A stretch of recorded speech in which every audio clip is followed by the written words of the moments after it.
Well, welcome. If it is that you've joined me today, then that must mean one of two things. I'm going to go with that it's Wednesday and it's Pacific Daylight Time, and you're tuning in to Naked with Dr. Money. And so, welcome. I'm happy that you've joined me again today as we continue this conversation around mindset, motivations, and manifestations.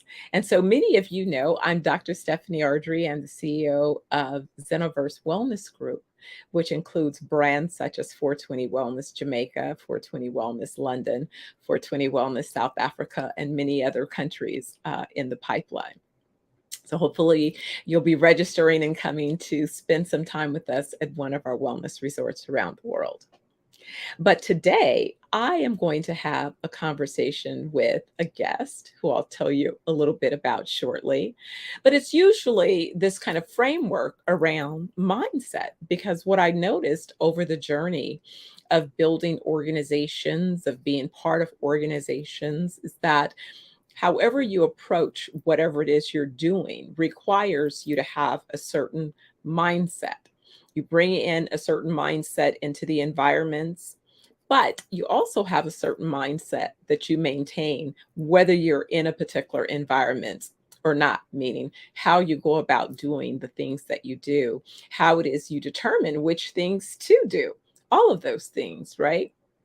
So today we're really addressing a number of needs because, again, mindset is that emotional piece. So I am going to tell you a little bit about my guest because I think we're going to have a fascinating conversation. So, in case you haven't had an opportunity to read one of his many collection of books, I would urge you to go out and look up Chef Keidi. One of the books, Living Superfood. I mean, he has a full collection of books aimed at informing, educating, and creating a call to action so that you can live your best life. But he's known as a celebrity chef, a dynamic main stage speaker, and one of the most productive health research writers for the generation. Chef Keidi is on a powerful mission to spread his unique gospel of perfect health. Audiences are consistently amazed at a depth of health science wisdom that Chef Keidi serves up to support his claim that food is nature's most perfect medicine, and medicine has never tasted like this before. He is the creator of the Living Superfood brand of nutrition dense, raw vegan cuisine, as well as the author of multiple books touting the Living Superfood clinical nutrition system. So, without any further ado, I'm going to bring on Chef Keidi. And if it is you decide to follow us on our 20 city tour, you'll get an opportunity to meet Chef in person. So, hey, Chef, how you doing today? Oh, I am feeling absolutely wonderful. And what a joy it is to be here today, naked with Dr. Money. I'm excited. Hey, could I ask you to see if you can increase your audio just a little bit? I can hear you really low. Really low. Okay, I'm going to go in. I'm going to tweak my audio settings, and it should be reading quite well actually right now. I'm looking at my VU meter, and it's poking the top level. Okay. All right. Maybe it's just coming through a little bit low on my side, but perhaps the broadcast will be perfect in the end. It needs to be perfect because you and I have some very serious topics to talk to people about today. Absolutely, absolutely. And as I was sharing in the intro, is I use this space because a lot of times people have said to me, "Oh, Stephanie, you're such a high achiever. You know, you can do everything. So we could never do what you're doing." And so, really, when Doc and I intersected and began to merge our business plans to bring the wellness resorts, and all of this holistic care together, and recognize that we could launch immediately as a global organization rather than just this, being a domestically based organization, it became clear that by starting to incorporate some of the inputs of his guidance, and then also, when you and I came across one, there was like, wow, there's a lot of synergy. We're talking about the same things, attending your dinners. And it was like I was in this process of transforming my body and my mind and my soul back to balance, because I knew that I was out of balance, and I knew that I was going to be out of balance for a period of time. But I also knew that after that commitment, I was going to have to get back in alignment. So this conversation began as a way to kind of share with folks how, when you're busy, committed to things, you still can make and set intentions to maintain your wellness, and making sure that you're looking at detoxing your mind, body, and soul, as well as making sure that you're feeding yourself in all of those ways. So, Keidi, when is it that, from your perspective, you first realized that you had a mindset? And how did you know that that was a particular mindset? This concept of mindset is a very powerful concept. And one really has to kind of think about this in the context of all of our personal experiences. If I look back at who I have become at this stage of my life, it really goes back to the very earliest stages of life. I may not even have been aware of mindset or concepts such as this, but I can see now the patterns in my life. So this mindset, I think it emerges really from the guidance of my parents, two absolutely brilliant people. My father was an industrial chemist. My mother was just a multi-genius who manifested in the real world. And could my mindset have evolved from breastfeeding from my mother until way beyond? Everybody says, well, you can stop any year now.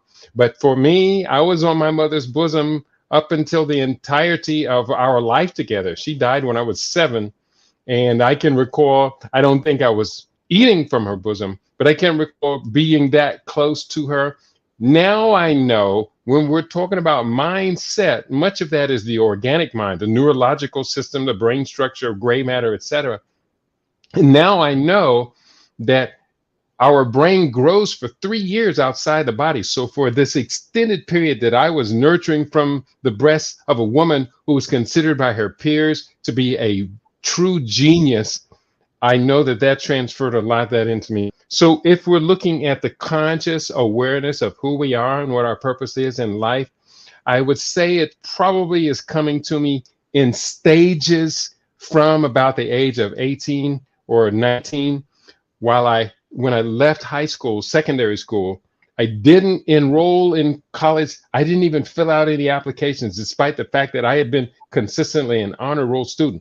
But my subconscious mindset found me working in a biological research laboratory 1 year after graduating high school. So for the next 4 years, I was actually living my early adult life, going to college, the real world of the biological sciences. And so the last point I'll make about mindset, when did it all start to come together to realize the power that I had as an individual in this world? I would say it was when I started writing books. And that really consolidated the personality that now is invited to this conversation. Well, it's interesting because you basically touched on two of the thoughts that I have, because I believe that mindset is both a little bit of the nature of the person, but I definitely believe it's how it's nurtured. And I think that that's why this conversation is so important, because the intention is to help people think about it, especially parents with young kids, because it's really when your kids are very early, young, their personalities. It's sort of like the analogy my mother used to use when we would talk about, being connected to source, being connected to spirit source. And one of the analogies that she used very early on is it's sort of like each of us are like a television set you buy from the store. We're complete, whole, and perfect. But when we're plugged into source, then we really function. We're able to function based on everything that's there. And so source in the beginning is a combination of the spirit source before it is we connect in the womb, and then before we exit the womb, we're connected to source. And so when you are feeding into that embryo that's developing as a human being, taking shape, taking form, and then it emerges into this world, then you have to continue to either nurture, because your words, your guidance are going to be from your own healed perspective, or they're going to be from your hurt. And so when you're sowing into or responding to, because what it is sometimes is, I think young people, they're finding their way. So they're expressing themselves. And sometimes we shut them down.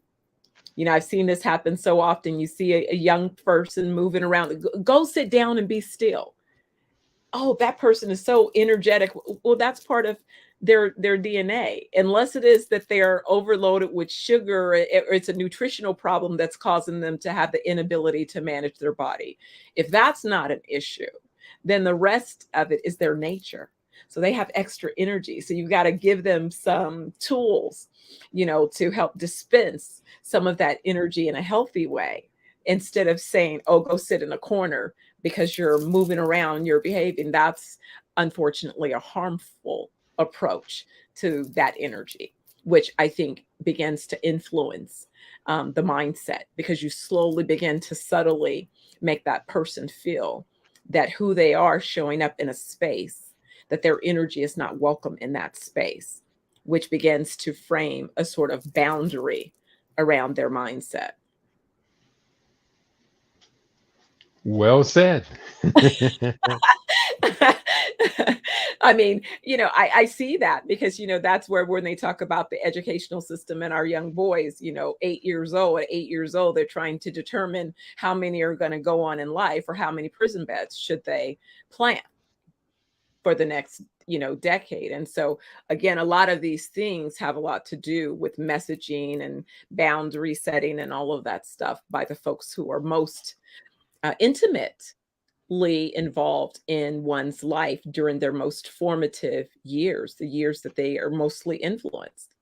So I find it interesting that not only your parents and your background was so rich. I mean, Keidi, you Mhm. unloaded a lot in that statement of both the time that you had with your mother, losing your mother early in your life, which is a whole nother experience that most people would say would be a real hard. For me, I'd say that's that fork in the road. So from the time of your early nurturing from your mom to at the point where you lost your mother, what type of mindset transitions do you think you experienced, or did you have any transitions Mhm. from Well, in experience? the environment that we grew up in, my father again was a scientist. He bought land in a rural area where a number of black families were buying land from a retiring black farmer who had 40 acres. He parceled it and sold it only to black families. 21 of us bought land, and my father contracted to build his own house out there. So in that environment, everything was there that was needed to inspire the highest level of confidence in all of the residents of the neighborhood, all of the children. There were a lot of children occupying these 21 houses. And so we had a brilliant and really beautiful peer support network. All of the families were kind and generous, and we all looked out for each other. This was the kind of neighborhood where you didn't lock your house and you left your keys in your car ignition overnight. And so there was a lot of trust, confidence, nurturing, support. And we also, nearly every family out there had their own garden, and ours was one of the larger gardens. And so uh, we planted surplus food, which we sold to the local market. And so we all had jobs at an early age. So when we're talking about nature and nurture, there is a convergence that takes place that you and I have discussed this, that we believe to be the optimal environment for to raise our children in, to allow our children to grow to be the spectacular human beings that every point that every parent aspires that your children grow into. So all of that was great. Yet it wasn't enough, because despite all of these wonderful accomplishments early in life, I still had these driving ambitions to be something else. And of course, this was an era when television and pop culture are starting to become more and more dominant in the lives of young people. So I'll be honest with you, by the time I finished 4 years of working in this biological laboratory after high school, I wanted to be a rock star. And so I left the job, left Ohio, and for the next 30 years, traveled around the country, traveled around the world, and lived out my rock star fantasy as a career musician. Wow. Well, tell me about that. So when you were first introduced to music, you say, did you play instruments early on, or were you exposed to music in the household? Our whole family was musicians, and we had an incredible environment. Whereas our parents had both had a musical background. My mother was a gospel singer, and she was really quite renowned in that area in Central Ohio. And whenever they would have conferences or everything, they'd have to have Dolores come up and sing a gospel song. She was really, really quite spectacular singer. And in our house, as we were growing up, four sons growing up, we inherited musical instruments from, I know there was one family friend who had been a career musician. When he died, his whole attic came to our house, and we had xylophones, we had drums, we had pianos, we had guitars. And then, again, this is in the 1960s, so we're starting to see the formation of bands becoming very, very popular. So our house had a basement where the local bands that my older brothers were playing in, we used to rehearse at our house in the basement. And so during the days when I was at home, I would sneak down in the basement and I would go from instrument to instrument to instrument. So I ultimately learned to play 10 different instruments and was able to, develop my proficiency sneaking down in the basement and playing on my brother's band members' instruments. It was really quite an incredible environment, which I was able to convert to a lifetime of achievement. Which I think is also so important, because I too had the pleasure of coming from a musical family. And so, my earliest memories are being immersed in the music, the sound, my uncle on the piano, and I was early playing piano and violin. And now I'm going to learn my guitar that I was supposed to learn many moons ago. Dwayne, my good friend from Tony, was supposed to teach me guitar many moons ago. We never got around to it. So now I've decided I'm still going to go forward and learn my guitar now. But yeah, I remember that. I remember my uncle having, my grandmother's house being the house where many of the musicians, hung out, and people say, folks that artists of the day, the wisp, different folks who were known up in the Bay Area definitely had some time shared in that space. But I think it was so valuable because it also feeds your brain, again, which feeds how you perform and feeds your rhythm and all of these other things. So along these journeys, traveling around the world as a rock star, these days, that still is something that a lot of our young people naturally are interested in, and the entertainment, being on the roll. But it's a competitive space oftentimes, and there's a lot that you can encounter out on the road, unknowns if you've not been out there before. So kind of speak to that journey in terms of not only what you gained, but what you had to develop in order to not only stay the course, but to excel while building a career and traveling as an entertainer and performer. hmm Again, I was born in 1955, so I matured to a young adult by the late 1960s. And this was an incredibly dynamic time in social, political, cultural history. Changes are just coming so rapidly. We see the rise of the civil rights movement, them gain their victories, the rise of Black power, the rise of Pan-Africanism, and a consciousness that I am more than just a Black American. I am an African on this planet. Mm-hmm. And so when it comes to the evolution of the personality in such a dynamic, rapidly changing era. The innovations of television, and then we saw the internet come in and computers come in with such rapid changes going on. And the fact that during this time period, for the better part of over a decade, I was on the road traveling for a minimum of about 10 months during the year. So it forced me and my lifestyle to become incredibly adaptive. And I Mm, think that ability to be in a spectrum of dynamic environments and to be adaptive was humbling and allowed me to hone my skills, my talents, to refine the way that I saw myself, my mindset in action in community engagements. I think is among the most valuable things one could ever imagine. I would love to be able to replicate, duplicate, and build upon the same dynamic environmental shifting in children, as many children as I could possibly influence, to realize life is just a continuity of these dynamic moments. So don't waste any of them. Get all that you can get from all of them. And if I could go back and talk to my younger self, I would just say a couple of things. I did a good job of not spending my money on pointless consumerism and other diversions, alcohol and drugs and things. I did a really good job of concentrating my money into what I perceive to be long-term investments.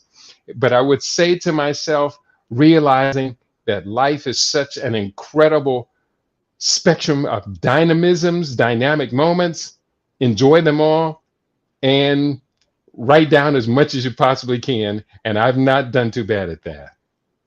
exactly. I think that you've certainly created a history of lessons to be learned. And actually, let's talk a little bit about that because I find you to be a pretty prolific writer and your work to be very well researched. So, when did you begin to recognize kind of that part of you required a space? Was it after you were touring, you sort of said, okay, well, now let me transition into my next chapter? Or was it a little bit of how, while you were touring, ideas were forming and you were kind of keeping notes along the way in between? Kind of explain to us how that process emerged for you. Mhm. Again, as a child in primary school, we were well prepared by our mother. By the time I entered the first grade, our mother had taught literacy to myself and my twin brother to such an high extent that I was literally learning from my father's college textbooks in the library we had at home, teaching myself to speak French before I was even in the first grade. So therefore, the early school years were just a breeze, and because we had already developed a very high level of literacy. And that high level of literacy gives a child the confidence that they can then demonstrate in their own life, so that whatever comes in that academic environment of the schooling years, they're always going to know they're going to do really well because their parents prepared them to be years ahead of their peers.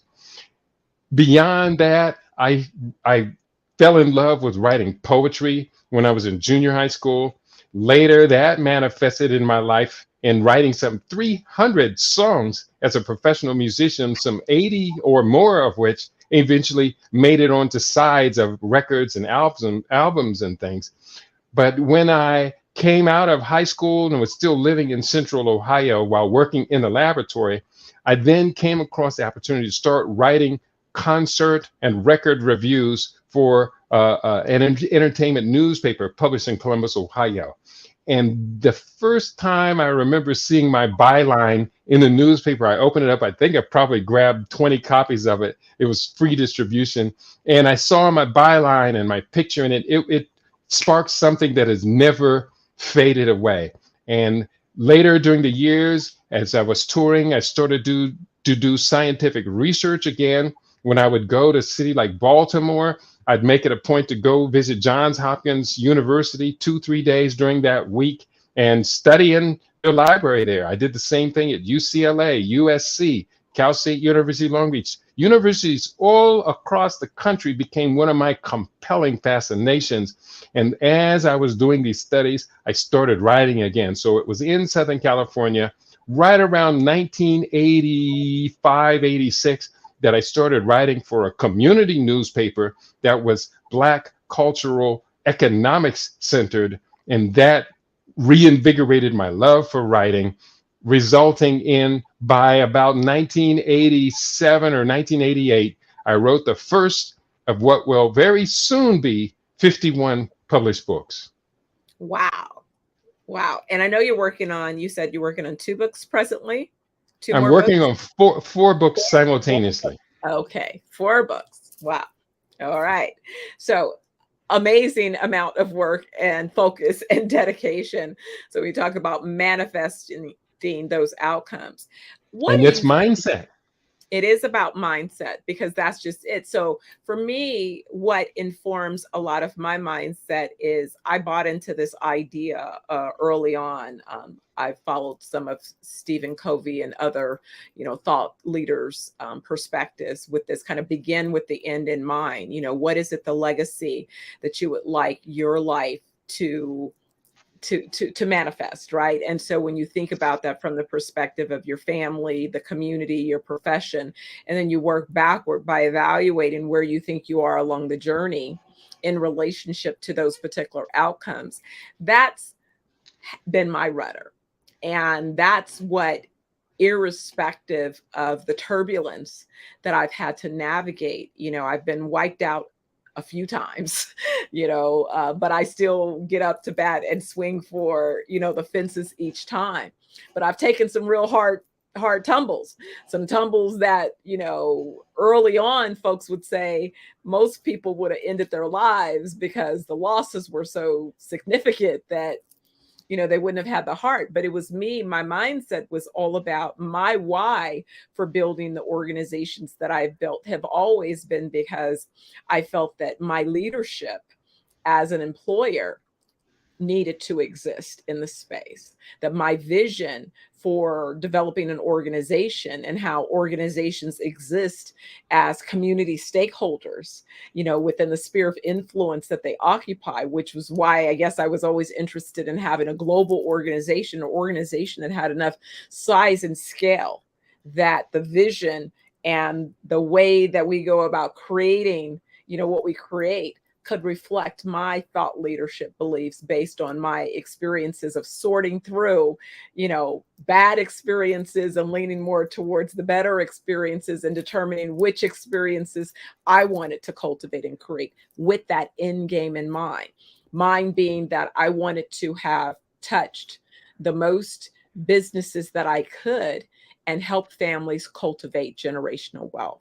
And so my own interest, my study in that began when I was about 18, when I was curious about how an IBM could exist over 100 years. And for me, that was significant because that meant that the founders, were dead and gone, but the organization had to continue to have enough sustainability baked in that it can transition leaders, could transition periods, demographics, economic cycles, and still find a way to be relevant and continue to thrive, going forward. And so that's what I see is a big missing piece in terms of wealth for those of us of African descent.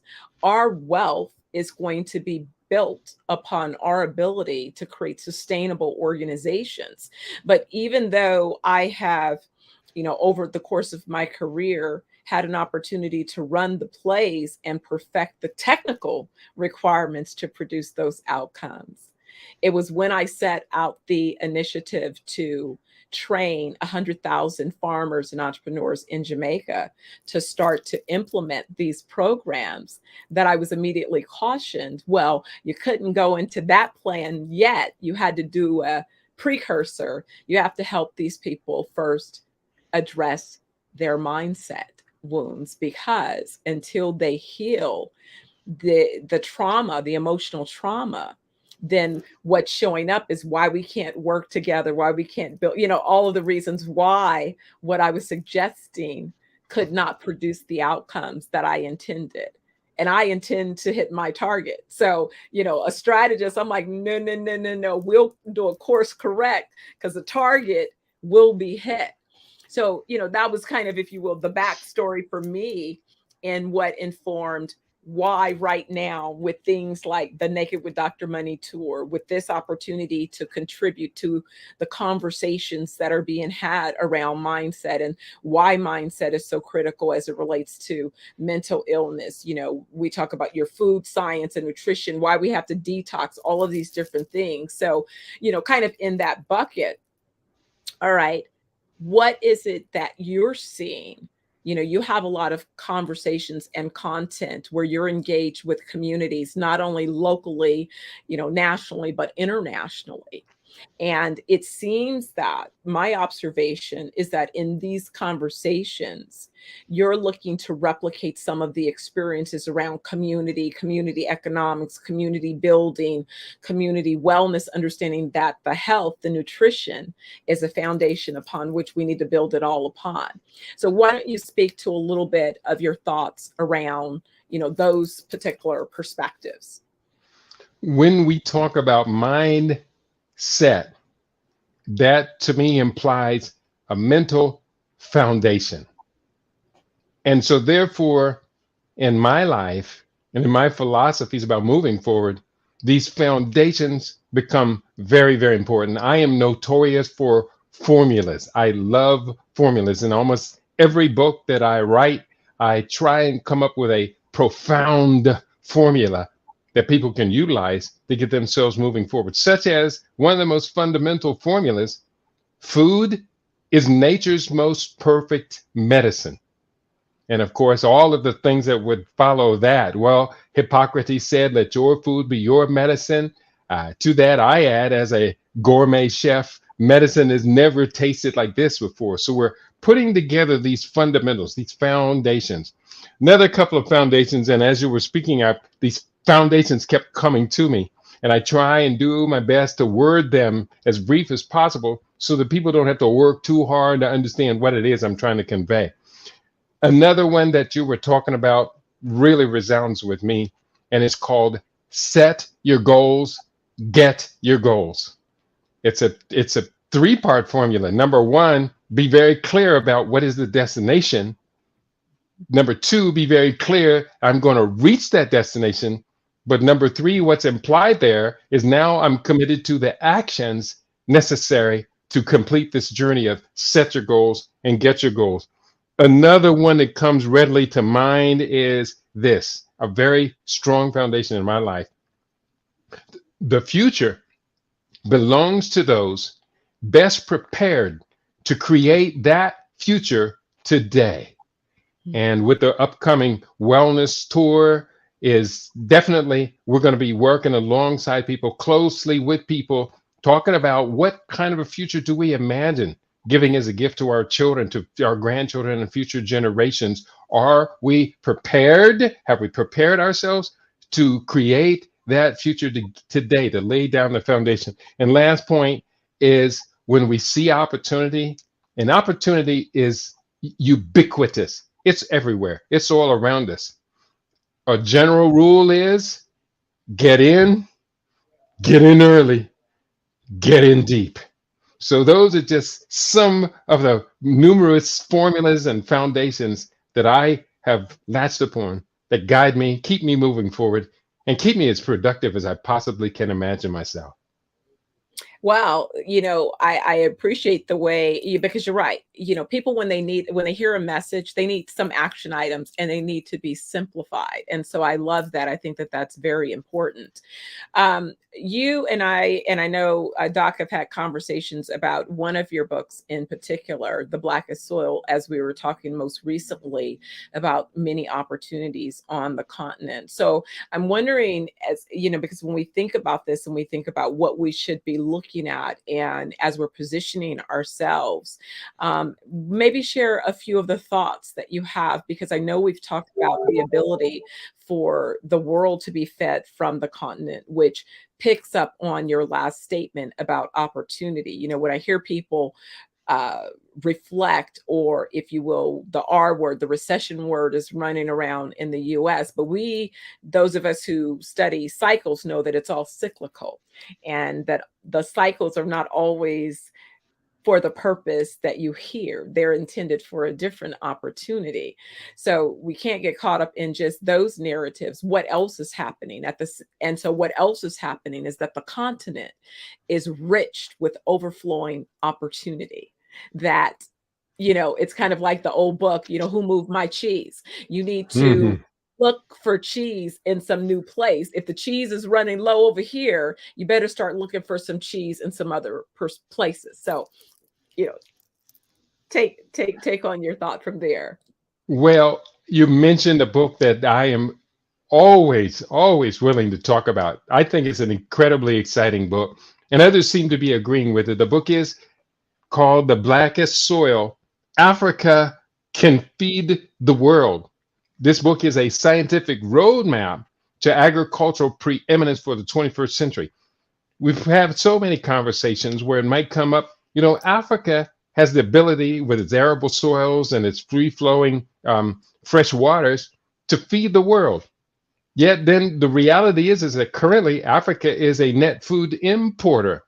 So I put this book together in conjunction with a number of other serious patterns going on to lay out a roadmap to this agricultural preeminence. I'm just going to share just one of the kind of just a couple of lines from the book.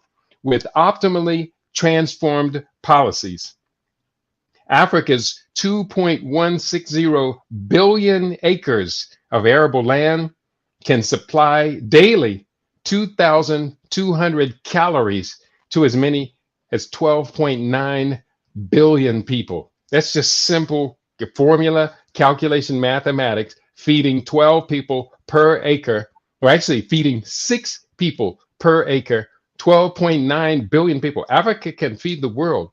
So therefore, we have that understanding as the goal, the destination.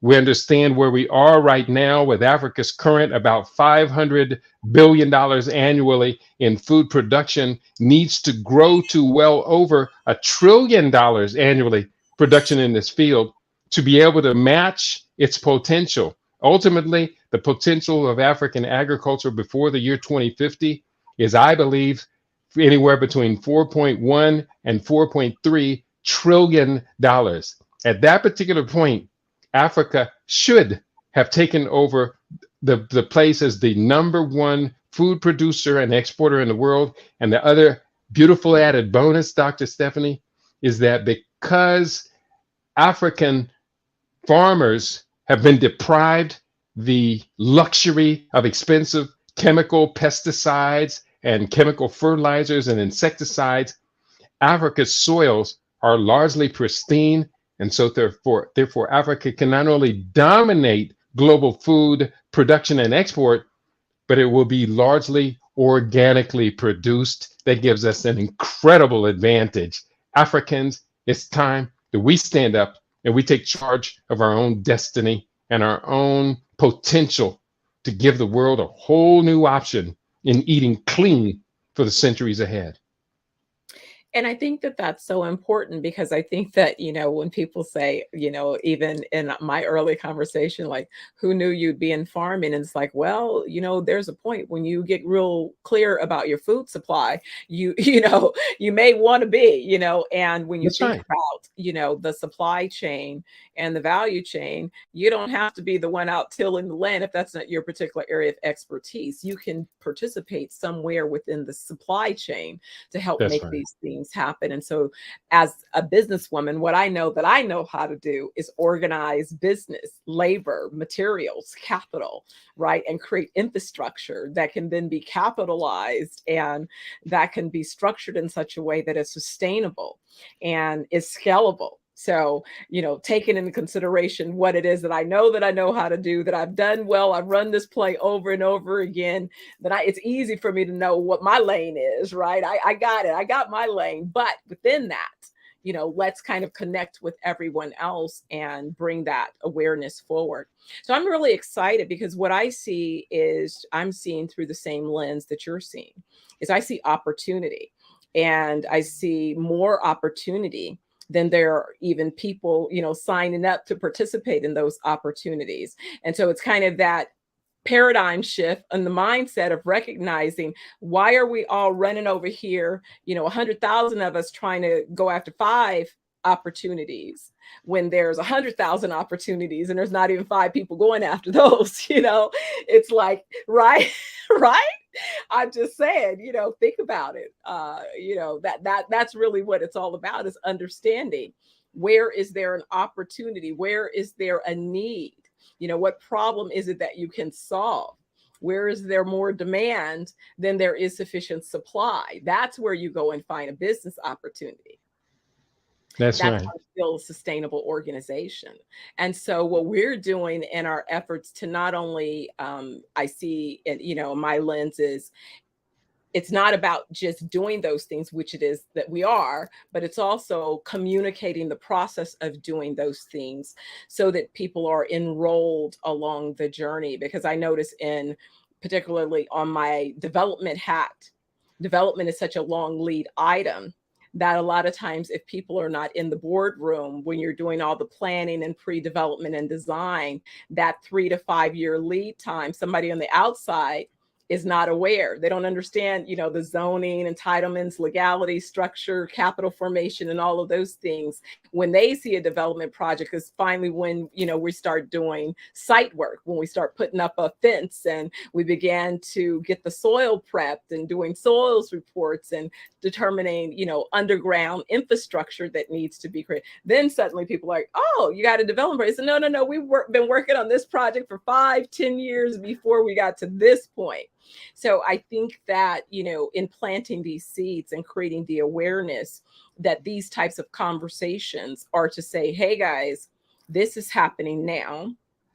Get your mindset, heal yourself, heal your body, mind, body, and soul, because that way you're going to be your best you, able to explore opportunities, to think about what exists for your family to partake in, right? But more importantly, we've got to get our bodies healthy. Because I Mm. could say, speaking from the perspective of being American, and the American, food supply and diet is one that can contribute to, as we see, to a disproportionate amount of unhealthy behavior and outcomes. And I think that what we can attest to, those of us who are in the know, who see it, is that these are lifestyle decisions. And so it's Hmm. mindset that allows you to make decisions to want your body to be in a different condition. Like, you decide that you don't want to continue down the path of sick care, that you don't accept the narrative that, oh, I retire at 65 and by 75 I'm dead, or I'm on 100 prescriptions. Like, who said? It's very sad. It's very tragic. And as you stated, and people have to take this to heart, these are lifestyle, the accumulation of lifestyle choices, many, many choices. We make 100, maybe 1,000 decisions a day that ultimately bear upon our status of wellness and our healthcare status for the decades of our life. And it's time that we stop wasting. Yeah. Being sick is a waste of energy. It's a waste of money. It's a waste of time. It is a waste of a self-confidence, a mindset. It's a waste of our mindset if we accept the fact that we're going to be living such large sections or proportions of our lives being sick. You'll hear a phrase such as, I'm sick and tired of being sick and tired. Well, you need to be tired of being sick and tired of being sick and tired. And Yeah. so ultimately, the only way you're going to extract yourself from that equation is invest the time, invest the money, invest the energy, invest the focus in the wellness pathway. And then you no longer have to make that claim, I'm sick and tired of being sick and tired. People, we can do this. We can do better than that. And I'm going to repeat myself. The future belongs to those best prepared to create that future today.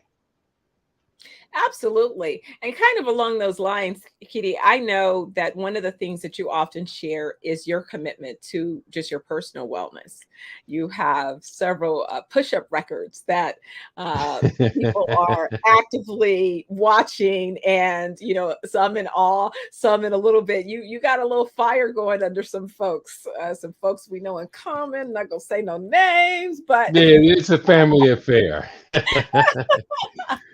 but here's Wellness rituals, wellness practices, wellness exercises, we can approach them begrudgingly, or we can approach them, here's a chance to dance with my own body, my own character. Let's get this party started. absolutely. And to me, that's it because, I have a client that I'm working with. She's in the process of opening up a memory care facility. And I said, not to steal from another organization that considers itself the happiest place, on the world. But the idea to Mhm. me is any place that I'm spending my time from now to however many days, hours, minutes I have remaining, every day I'm expecting to be in the happiest place. You know what I'm That's saying? So right. we have to think of how do you bring that, and you bring that in a combination of ways. You physically have to move your body and be engaged. I love to dance. I love music. So, I plan to be dancing all the way till I can't dance no more. Right.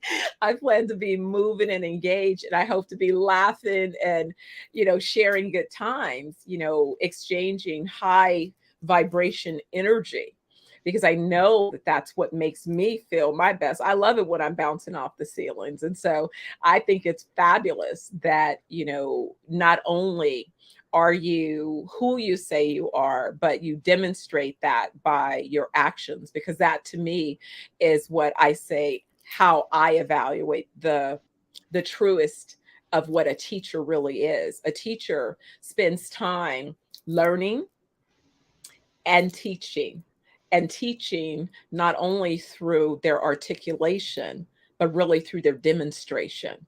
Because I think Mhm. that people can model what they see. So you hear what I say, but you watch what I do. And if it is that I'm doing what I'm saying that I'm committed to, then I begin to leave, if you will, breadcrumbs on how you too can follow along that path. And I know that that's what I think of when I think of you. You have continued to contribute texts and knowledge, very well researched publications that really should become required reading for families, as they continue to develop. And I know that as we open up our resorts around the world, we will always have your books stocked in our libraries, because I'm about that kind of, knowledge and making it accessible, because I want people to go and sit in our library, and every property will have a library or reading room somewhere, because if otherwise I wouldn't be being true to who I am. That's, a signature Mhm. of who I am, and that's something that I love to do. And I think that you pass it on. Our young people get enrolled and engaged in reading, much like you shared, having a home library. I was a young person exposed to a home library, a early selection of law books and everything. And I read all of it. I was reading about forming corporations at, 8, 9 years old. Nobody told me to go Mhm. read the legal books. I was curious. So I decided to read about corporations. Who knew? you know, and Mhm. so I am true to That's right. I am true to, and that's where we talk about that nature, right? But I was nurtured to believe that it was okay to have those interests. There's like, it's a little weird, but okay, that's who Mhm. she is. So with that, before we go, Keidi, just any last thoughts that you may want to share as nuggets, going forward. Obviously, you and I will continue to have conversations. We're going to be able to bring our conversations live through our tour. But tell me, what are some thoughts that may have emerged, and some last comments that might be meaningful? First, I want to build upon the very point that you were making, the value of literacy in raising a citizen up to their greatest potential, raises us up to be the greatest contributors to our family And I still do believe, and I know you do, believe in the family as the most fundamental, basic unit of living, that we love and we live inside of extended family units. That's all very important. But literacy is much, much too precious for us to default and allow it to be displaced by electronic media, social media, and all of these distractions that have raised up in our generation. Further, I'm just going to encourage everybody out there to look deep inside. Do it today. Do it soon. Get in early, get in deep. Or get into yourself. Get into your drives, your motivations, your ambitions. What particular skills set and resources did the Creator embed within your mind, your body, your spirit, your soul, and then bring you to this world, let you loose on this world, and instruct you to do great things in the limited amount of time that we have available? Life is dynamic. Life is beautiful. Life is loving. Life is giving. Life is so great that we even aspire for longevity so that we can have more life to do more great work. And if anybody wants to know more about what I do, I encourage you to look for my books on my personal website, Keidi, Keidi.biz. Amazon is very fortunate. I think they have 43, 44 of my books up now, and I'm going to be sending them 2 more books within the next 7 days. So we're here. We are bold, we are brilliant, we're foresightful, but we need a lot more support from the community to which we've committed ourselves. That's a good message for today, I hope. Oh, that's a brilliant message for today. And it definitely leads into how we hope to connect with people as we go around the country and the world, as well. So certainly looking forward to connecting and being able to give people tools. But you're right. You have to be interested in those tools. We can't just bring you solutions if you're not interested in receiving those solutions. So absolutely, it requires a two-way relationship. And we want to develop that relationship with you for your wellness and your wealth. Awesome. Absolutely. It's a great Absolutely. message.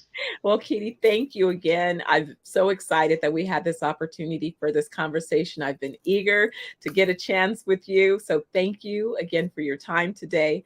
And I look forward to our next conversation. It's been a great conversation, Dr. Stephanie.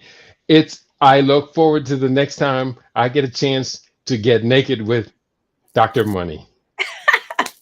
Peace and Fantastic. prosperity. All right. Take care. Well, guys, I want to thank you again for tuning in for this episode of Naked with Dr. Money with my guest, Chef Keidi. I hope you enjoyed our conversation and maybe we planted a few seeds, gave you a few nuggets for consideration. And guess what? If it's Wednesday, Pacific Daylight Time, tune in to Naked with Dr. Money, and I will see you again soon. Be well.